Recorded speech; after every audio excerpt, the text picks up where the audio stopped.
Bismillahirrahmanirrahim. Alhamdulillahi wa kafa, wa salatan wa salaman ala abdihil mustafa wa ala alihi wa ashabihi wa man iktafa. Allahumma fasalli wa sallim wa barik ala nabiyyina Muhammadin wa ala alihi wa ashabihi ajma'in. Amma ba'd. Ayuhal ikhwa wal akhawat, hafizani wa hafizakumullah. Qala Allah Ta'ala, a'udzu billahi minasy syaithanir rajim. Walau taqawwala 'alaina ba'dal aqawil la akhadna minhu bil yamin thumma laqata'na minhu al watin fama minkum min ahadin anhu hajizin.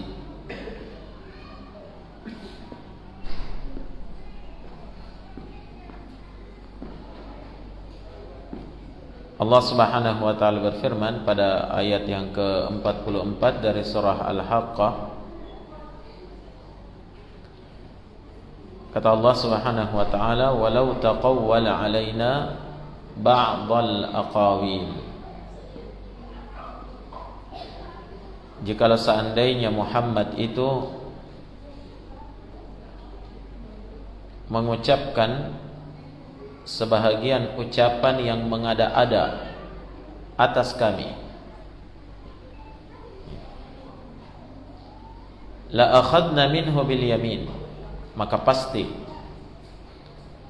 kami akan menyiksa dia,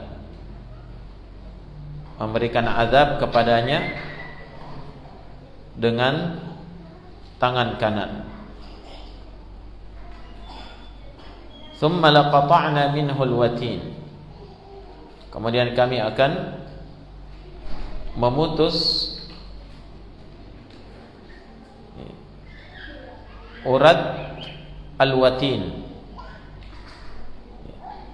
Nanti akan dijelaskan apa yang dimaksud dengan al-watin itu. Fama minkum min ahadin anhu hajizin, maka tak ada seorang pun dari kalian yang bisa menghalangi kami ketika kami ingin menyiksanya.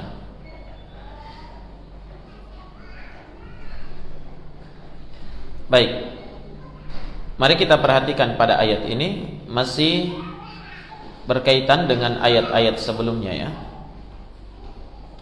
Ketika Allah Subhanahu wa taala membantah anggapan orang-orang kafir Quraisy ketika itu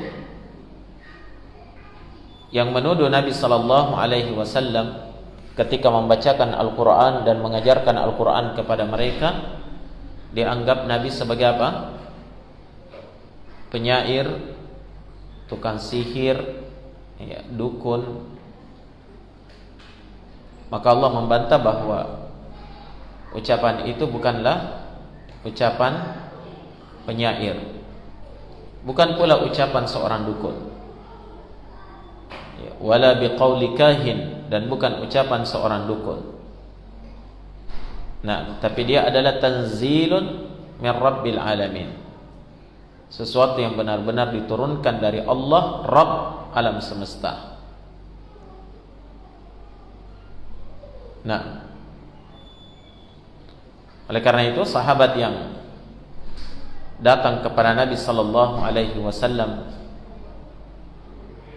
yang ketika dia masih jahiliyah, di masa jahiliyah, dia datang kepada Nabi karena mendengarkan tuduhan-tuduhan orang bahwa Muhammad sudah gila, Muhammad itu penyair, Muhammad itu tukang sihir. Maka karena rasa penasaran, dia datangi Nabi sallallahu alaihi wasallam dan mendengarkan Al-Qur'an dari beliau. Ternyata dia mengatakan, demi Allah, sungguh saya telah mendengarkan ucapan para penyair, dan ini bukan syair.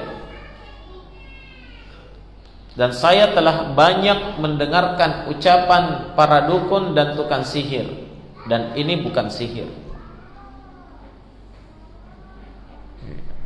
Oleh sebab itu dia menerima Islam.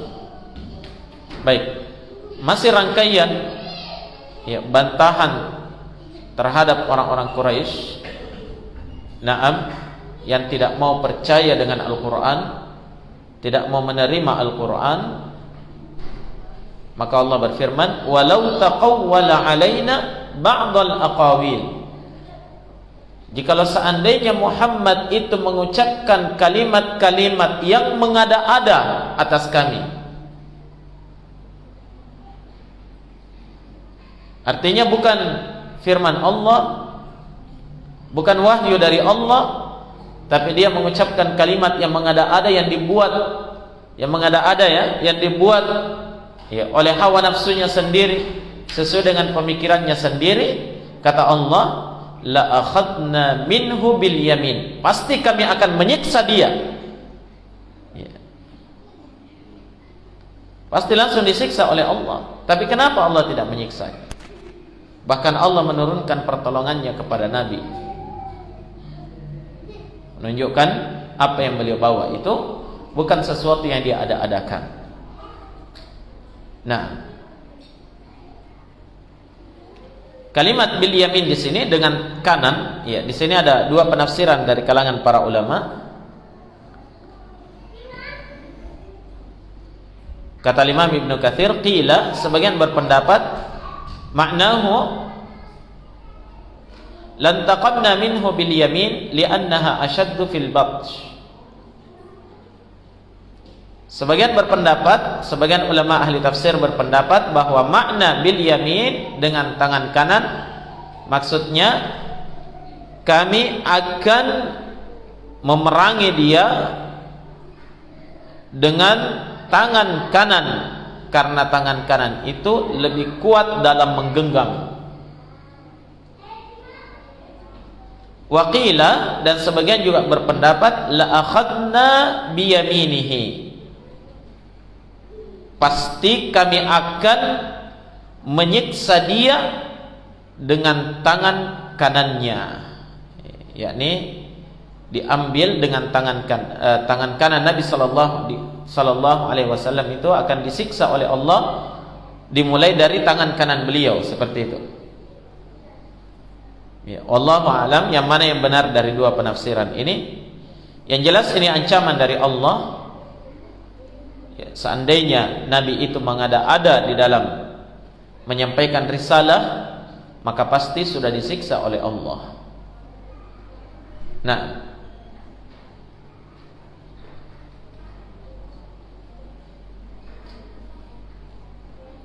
kata Imam Ibnu Katsir rahimahullah, "Law kana kama yaz'umuna muftariyan 'alaina fazada fi ar-risalati aw naqasa minha aw qala syai'an min 'indihi fanasabahu ilaina wa laysa kadzalika la'ajalnahu bil 'uqubah."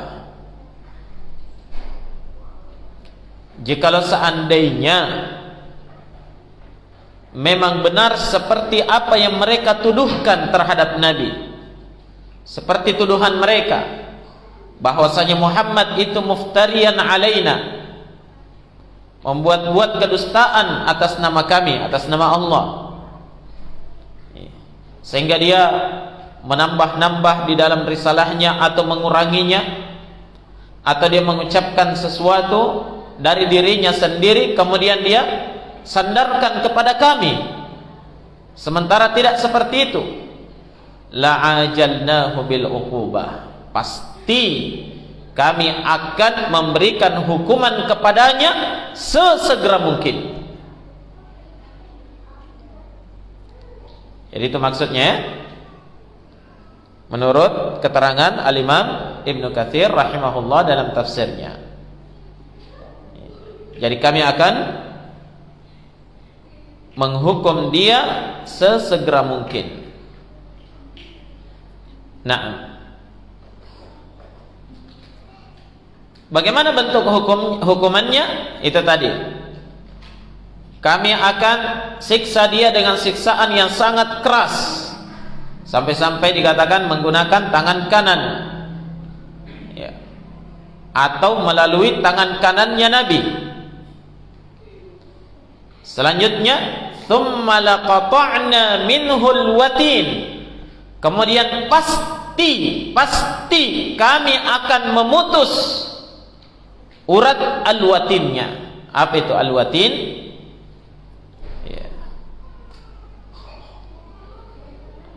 Al-Imam Ibnu Katsir rahimahullah menjelaskan, qala Ibnu Abbas wa huwa niyatul qalbi wa huwa al-'irqul ladzi al-qalbu mu'allaqun fihi. Datang suatu riwayat penafsiran dari Ibnu Abbas radhiyallahu taala an, beliau mengatakan bahwa al-watin itu adalah nayatul qalb, dan nayatul qalb itu adalah al-'irq, urat, ya, semacam urat yang hati itu bergantung padanya. Jadi apa? Urat tempat bergantungnya hati manusia. Kami akan putus itu, kata Allah, seandainya dia Muhammad itu betul-betul mengada-ada di dalam menyampaikan risalah itu. Nah, jadi dari sini jamaah sekalian kita bisa melihat, ya, bagaimana luar biasa penjelasan Allah untuk membuat mereka percaya bahwa yang dibawa oleh Nabi itu adalah wahyu dari Allah. Ya. Tapi namanya hatinya adalah hati orang-orang yang telah tertutup, ditutup oleh Allah. Fi qulubihim aqfaluha, dalam hati mereka itu ada penutup, maka sulit, sehebat apapun penjelasan tidak akan dipercaya. Nah, sampai-sampai Allah Subhanahu wa taala menjadikan, ya, mengutus Rasulullah sallallahu alaihi wasallam itu adalah seorang yang apa? Yang ummi. Seorang yang tidak pernah sekolah. Kenapa? Kalau dia pernah sekolah, dia pandai, dia pintar, pasti orang mengatakan apa? Oh, memang orang pintar itu, pintar ngarang-ngarang, ya kan? Dan Nabi juga tidak pernah membaca, tidak pernah diketahui beliau membaca atau mempelajari kitab-kitab sebelumnya, Taurat, Injil, Zabur. Kenapa? Karena kalau beliau pernah mempelajarinya, ketika beliau menyampaikan Al-Quran pasti dikatakan, oh, dia ambil dari sana juga. Nah, cerita-cerita Israiliyat, Nabi jauh dari hal tersebut. Bahkan kesibukan Nabi, ya, kesibukan beliau sejak kecil adalah menggembala kambing. Maka ketika beliau menerima wahyu dan mendakwahkannya, harusnya orang percaya bahwa betul-betul wahyu itu. Kenapa? Ini orang tidak pernah diketahui mengecap dunia pendidikan, ya kan? Tidak pernah duduk di bangku sekolah. Tidak mungkin dia bisa ngarang-ngarang. Ini orang bukan orang yang diketahui pandai di dalam syair, tidak.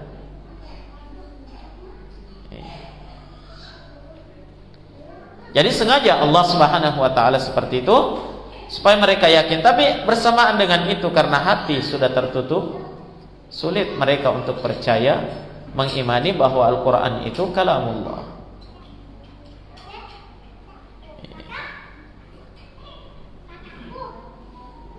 Sampai-sampai Allah berfirman dalam surah An-Najm, ya, wa ma yantiqu 'anil hawa in huwa illa wahyu yuha. Muhammad itu tidak pernah berucap sesuai dengan hawa nafsunya. Semua ucapannya itu adalah wahyu yang diwahyukan kepadanya. Nah,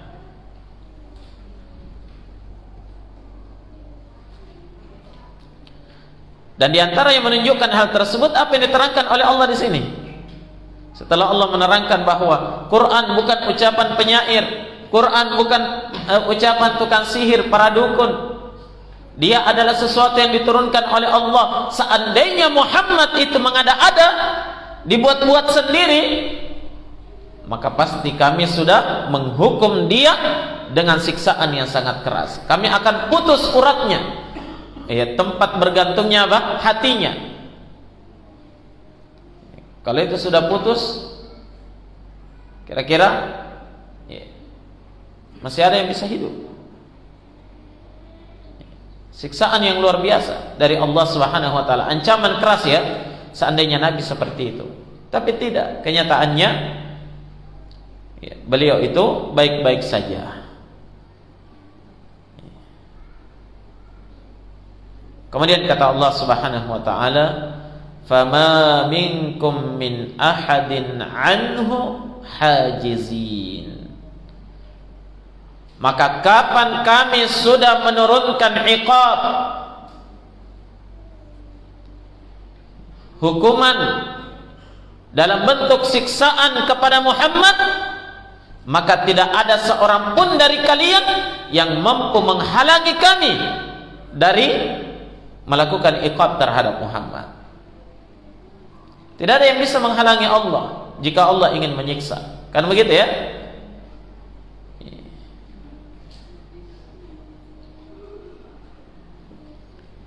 Namun bersamaan dengan itu Allah tidak menyiksa. Bahkan Allah menurunkan bantuannya dan rahmatnya terhadap Nabi sallallahu alaihi wa ala alihi wasallam.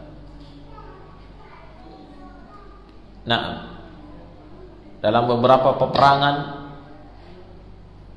nampak bagaimana pertolongan Allah kepada nabinya, ya.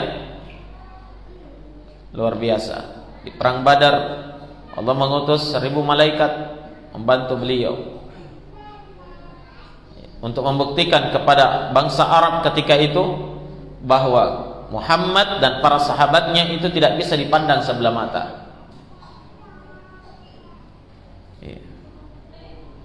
Dalam perang Uhud, sebahagian orang-orang musyrik ketika itu, setelah dia masuk Islam, dia bercerita bahwa ketika Nabi sallallahu alaihi wasallam sudah terdesak di medan Uhud, kami melihat ada 2 orang berjubah putih yang berada di kiri dan kanan Nabi, itu melindungi dan terus berperang bersama dengan beliau. Nah,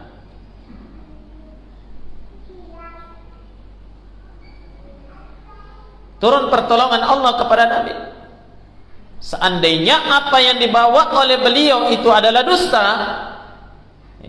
dia karang-karang dalam bentuk syair, maka Allah mengancam, saya akan menyiksa dia. Dan kapan kami yang menyiksa, tidak ada yang bisa menghalangi kami dari siksaan itu.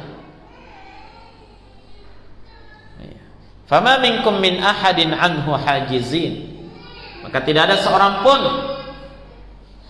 dari kalian yang bisa menghalangi kami darinya. Allah akan melaksanakan rencananya. Al-Imam Ibnu Katsir rahimahullah menjelaskan dalam tafsirnya, fama yaqdiru ahadun minkum ala ay yahjiza bainana wa bainahu idza aradna bihi syai'an min dzalik. Maksudnya adalah, maka tidak ada seorang pun dari kalian yang mampu untuk menghalangi antara kami dengan dia, yakni dengan Muhammad, jika kami sudah menginginkan hal tersebut, yakni ingin menyiksa. Kata beliau, wal ma'na fi hadza bal huwa sadiqun barrun rasyid. Makna dari penjelasan Allah ini adalah bahkan Nabi Muhammad itu adalah orang yang jujur, orang yang melakukan kebaikan, dan orang yang terpetunjuk. atau orang yang memberi petunjuk. Kenapa? Li'anna Allah azza wa jalla muqarrirun lahu ma yuballighuhu anhu. Karena Allah subhanahu wa ta'ala membenarkan apa yang disampaikan oleh Nabi, bahwa itu benar datangnya dari Allah subhanahu wa ta'ala. Wa muayyidun lahu bil mu'jizatil bahirat wad dilalatil qati'at.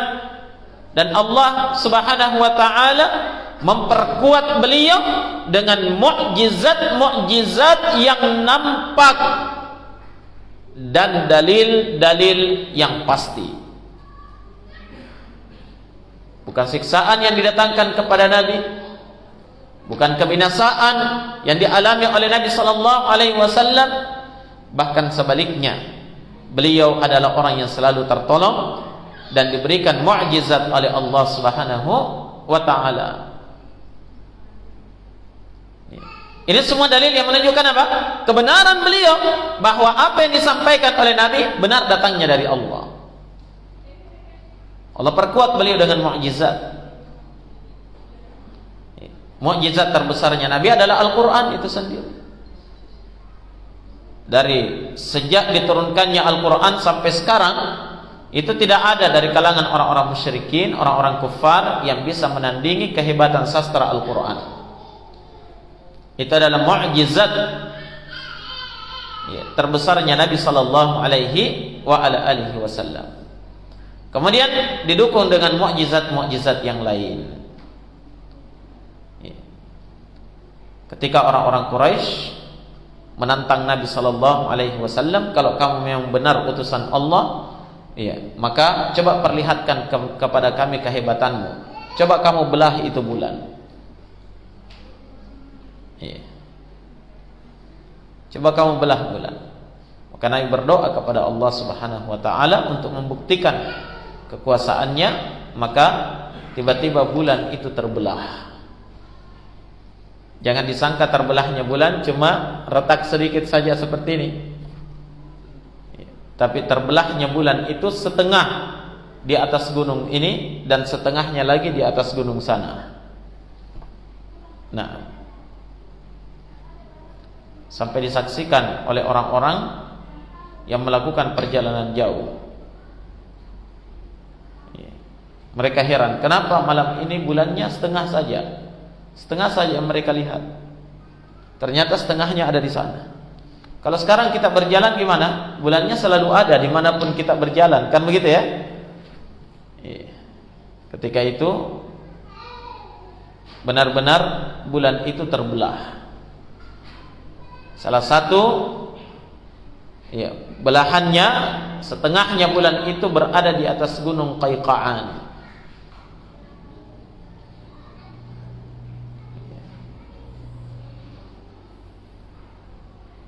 Maka Nabi sallallahu alaihi wasallam memperlihatkan mukjizat itu kepada mereka.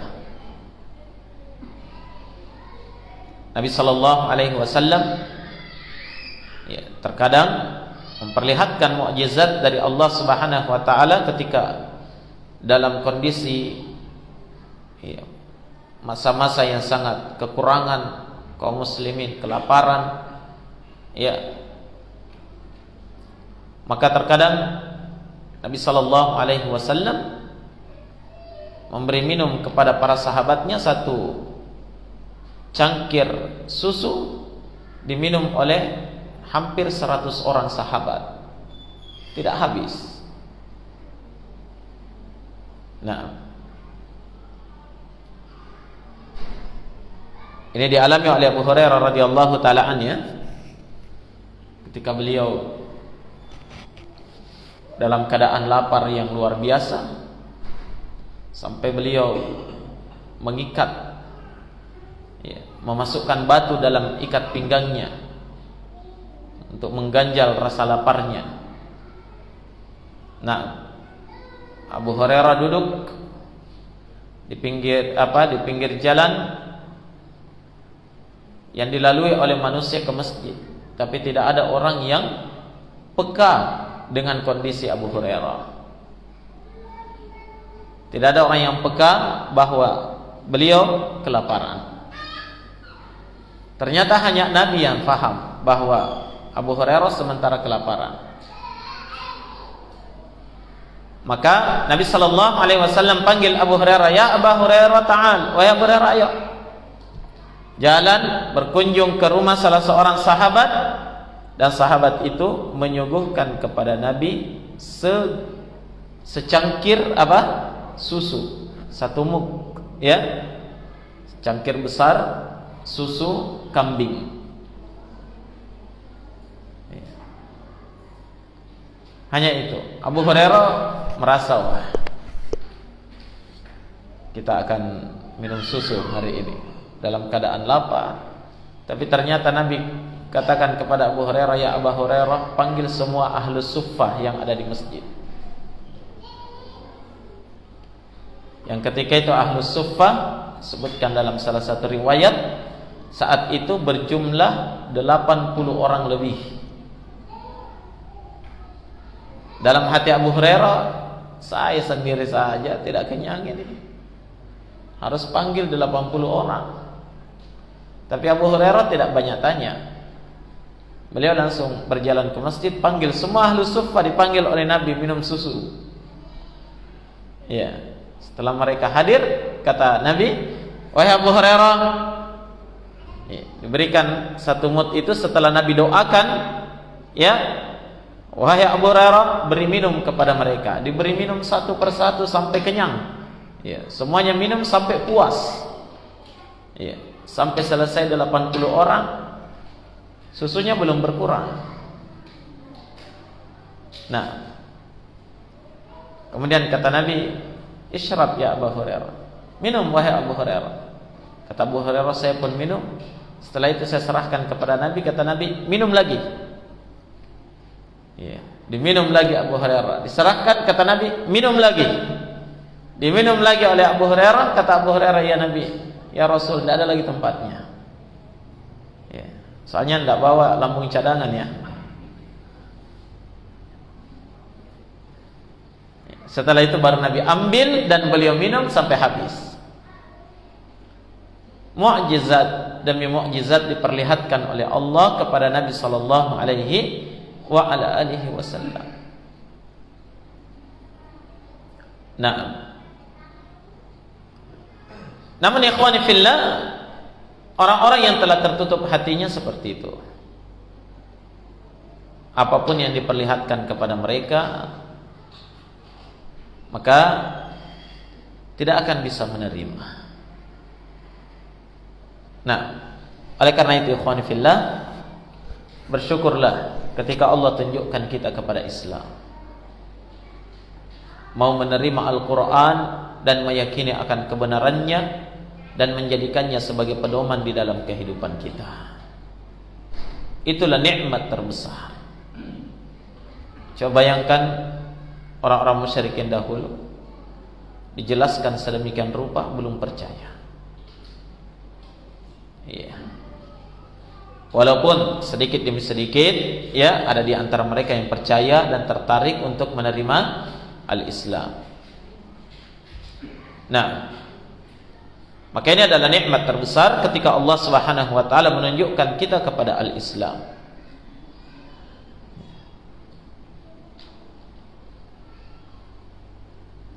Maka ini yang diucapkan oleh orang-orang beriman pada hari kiamat. Ketika mereka telah menyaksikan para penduduk neraka sudah berada di dalam nerakanya, para penduduk surga sudah digiring ke dalam surganya. Ketika orang-orang yang beriman itu sudah berada di hadapan pintu surga, apa ucapan mereka? Setelah disambut oleh sambutan keselamatan oleh para malaikat, "Salamun alaikum tibatum fadkhuluha khalidin." Selamatan atas kalian wahai para calon penduduk surga. Tibatum, kalian telah melakukan kebaikan, maka silahkan kalian masuk ke dalamnya, kekal untuk selama-lamanya.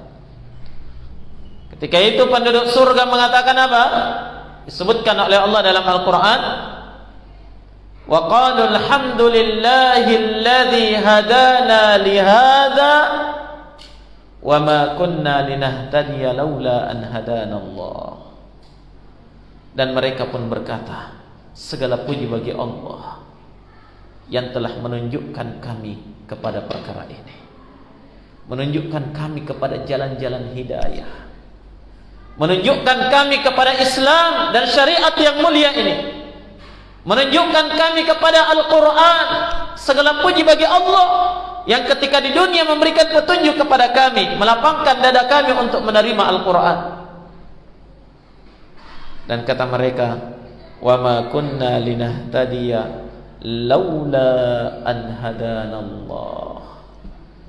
Kami tidak akan mungkin terpetunjuk seandainya Allah tidak menunjuki kami kepada jalan yang lurus itu.